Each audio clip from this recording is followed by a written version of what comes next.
Joining us in the studio now, Senator John Horhn. He represents District 26, Hinds and Madison counties, chairman of the Senate Labor Cmte and vice chair of the Senate Tourism Cmte. Good morning, Senator. Always good to have you. Great to see you.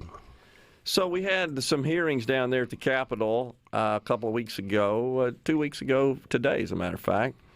2 days. These were, I think, organized and coordinated by Senator Harkins from Ways and Means, and the purpose of those hearings was to discuss the possibility of reforming the income tax structure here, or the tax structure in general in Mississippi, and a lot of consideration and discussion about the Speaker's proposal, which would phase out, essentially eliminate the state income tax, replace it with a slightly higher sales tax. Just wanted to get your take, first of all, on how those hearings went, what your thought about that. A lot of information in 2 days. Well, it was a lot to take in. I think the Speaker did a good job of making his case. It was really the Philip Gunn show, in my opinion. I think at the end of the day, what Mississippians are looking for and what the legislature should be looking at is how do we grow the economy? Sure. Are we going to stop the brain drain? Are we going to create jobs that are attractive to young people who graduate college or finish whatever training they're going to get and get them to stay in Mississippi? I don't know, and I think that the other aspect is we're a manufacturing-centric state, and to keep up with other economies, I think that we've got to really take a hard look at how do we diversify. I don't know that the tax proposal does all of that. Now, certainly it will eliminate the income tax, the House proposal. It will cut the grocery tax in half, but it's going to raise by 2.5% retail taxes on other items. And so what might be some of the unintended consequences of our doing that? I think that we've got to look at what sort of impact this is going to have on the poor. A lot of poor people, they're not at a bracket where they pay a whole lot of income taxes. But if they have to dig into their pockets to pay some more taxes on retail, what's going to be the impact of that? Yeah, all good points. And as you know, I testified. I was the last witness to testify late in the day on Thursday. And in support of this measure, but also very open to any adjustments that make sense. And honestly, Senator, just to be clear, I don't want anybody to bear any additional taxes, right. Whatever their income level is. I want to figure out a way to do that. But I also understand, and as you do as well, sir, is we got to operate the government. Right. There's a certain level of services that have got to be provided, and so we've got to make sure the revenue exists to do that. Mm-hmm. But Senator Hobb Bryan, your colleague, he questioned me, and one of his questions is so I explained that I had produced a model. I developed a model a few months ago because I was curious. What does this mean? Exactly what you said. If you eliminate income taxes and you raise sales taxes on commodities subject to those higher taxes and lower consumable groceries, how does all that shake out? What's the net effect at an individual basis? And so I ran a number of different scenarios and cases and actually had folks send me their personal information, which I plugged into the model. And in every single case, virtually, folks benefited, some more than others. Senator Bryan actually asked me if I had done a model which would have, as an example, a 4-person household with the 2 earners earning minimum wage and having 2 dependents. I had not at that point. So I plugged that in and have since distributed that. But as it turns out, in that scenario, a slight savings, about $300. Right. Now, my numbers could be adjusted and could be off in terms of how they spend their money. Some of that's estimates. Some of it's based on what I gleaned from sources that actually study and analyze that kind of information. But and it's a valid question from Senator Bryan, I think, in that situation.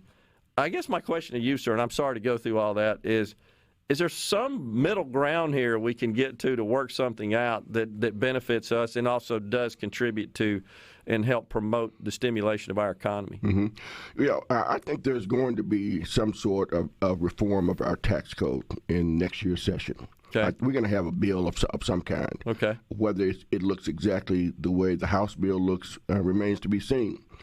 There's middle ground. I've had conversations with Chairman White, Jason White, in the House, and we plan on getting together in the next little while to have a sit down and talk about, hey, where is there middle ground on this? Okay. And I think there is middle ground to be had. Everybody wants to eliminate the grocery tax. Yeah.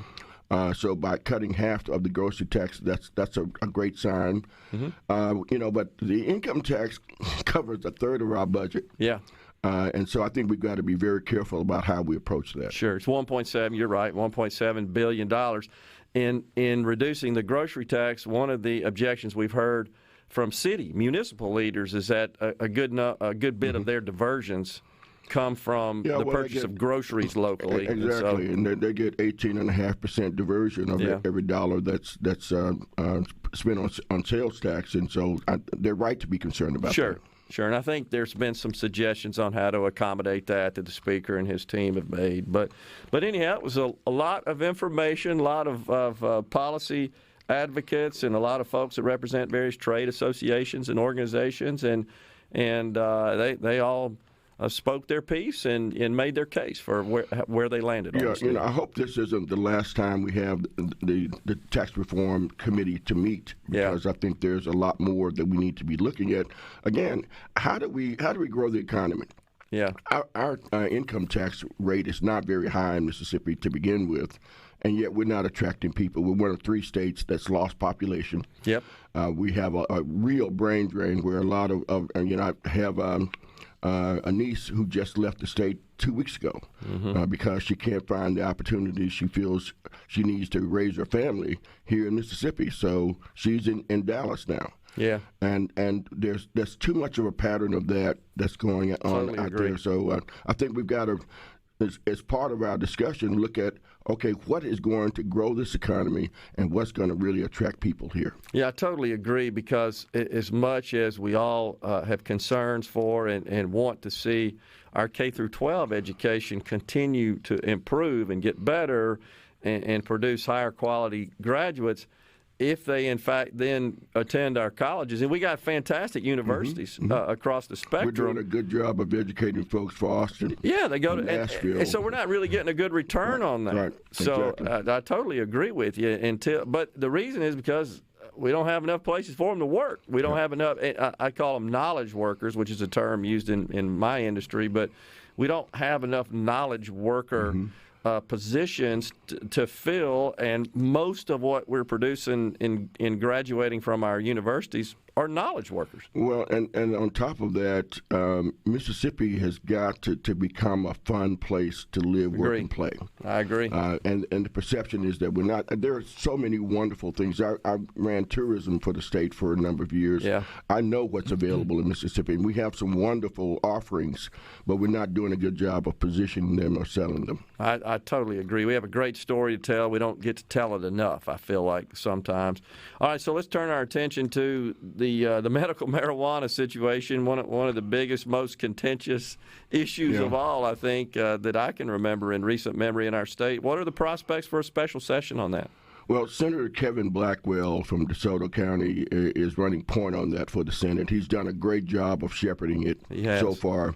I supported the bill that he produced back in the regular session earlier this year that would have provided an alternative for the implementation of medical marijuana if the Supreme Court turned it down and struck it down. Well, guess what? Supreme Court struck it down, mm-hmm. and so we're now in a mess of trying to figure out how we're going to implement it. I believe in my talking with him last week, he seems to think that we're very close on a deal between the House, and the governor has said he's not calling a special session until he's assured that the House and Senate are coming together. Yeah. All right, what's on your plate? Have you thought about that for 2022? Well, later this month, I'm doing a couple of days of hearings for my Labor Cmte, and we're going to have a discussion on the Equal Wage Act and whether we need to equalize and put that in state law. It's already in federal law of women getting equal pay to men. Got it. And we're going to have a discussion about the minimum wage and whether it's time to raise it, or if we do, how do we do it, why should we not do it, and so forth. So that'll be at the end of this month. My big interest next year is how are we going to spend that $1.8 billion that we got from the American Rescue Plan, and to make sure that a lot of small communities, especially ones that are often left out, get a shot at getting some of that money for their own local purposes. Senator, always good to see you. Appreciate your time today, sir. Great. Good to see you, Gerard. Thank you. Senator John Horhn has been our guest. We'll be right back with more on Middays.